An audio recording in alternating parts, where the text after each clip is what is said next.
take another look at another equation. V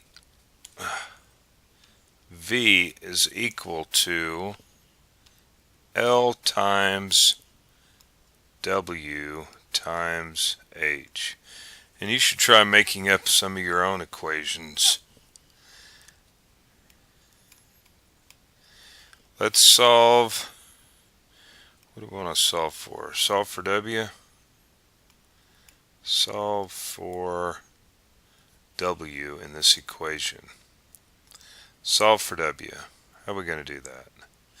Well, it's pretty easy. Just move L and H down here. Boy, I can hear the grade school teachers yelling now. What was I solving for? Oh, Lord. We were solving for W. I mean, what's going on here? You're multiplying through by 1 over H, right? And then you're multiplying through by 1 over L. I mean, that's what you're doing. Or you could do this. Let's do this. 1 over L times H times V. I mean, I might as well just do it. We have L times W times H times 1 over L times H. Right, so what we do to the left hand side, we got to do to the right.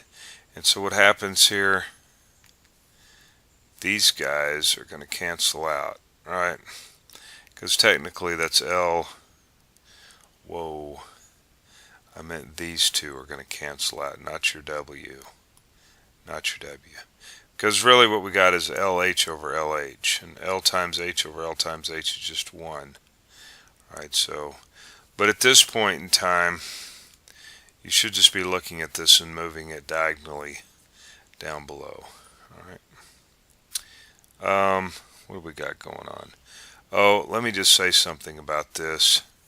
So who knows? V could stand for anything, right? L could stand for anything, W could stand for anything, and H could stand for anything. But in this particular case, we're going to let, here, let's use green. We're going to let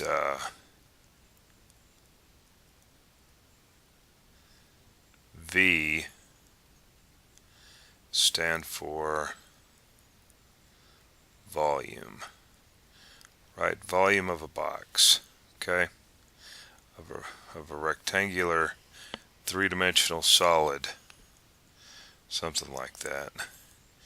Okay, where this would be, let's use a different color. That would be L, let's say, or no, that's H. This is H, the height. We'll say this is the length and that's the width of the box. That would be this distance here. This is L, and that distance is H.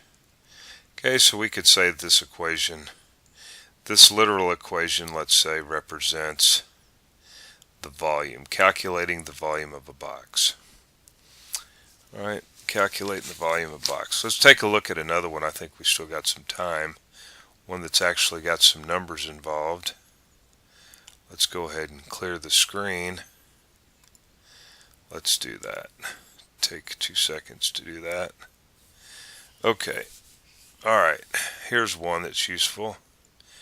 C is equal to, see if you can guess what this is, 5/9, and in parentheses F minus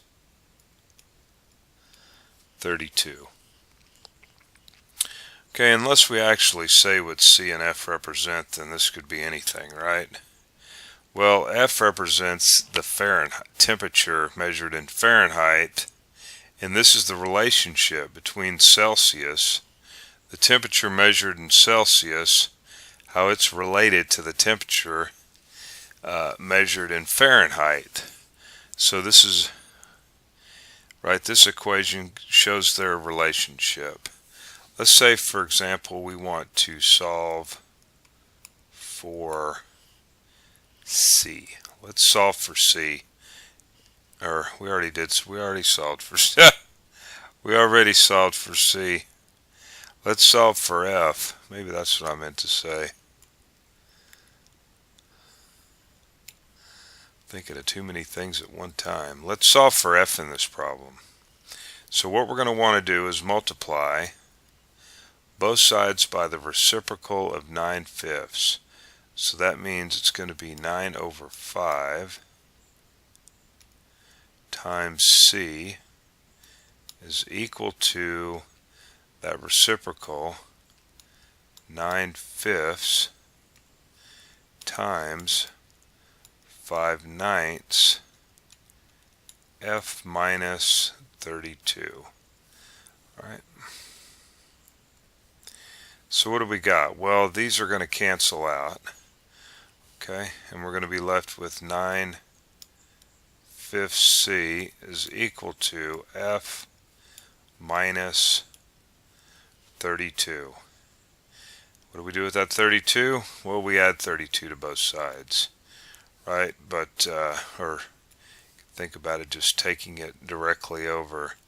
And since it's a minus, it's going to become a plus. So we're going to have 9/5 C plus 32 is equal to F. So if we know what Celsius is, the temperature in Celsius, and we want to convert it to Fahrenheit, okay, then this is the way we do it. Alright, pretty simple. Pretty simple, okay. Alright, I think we'll leave it there. We'll probably come back to this.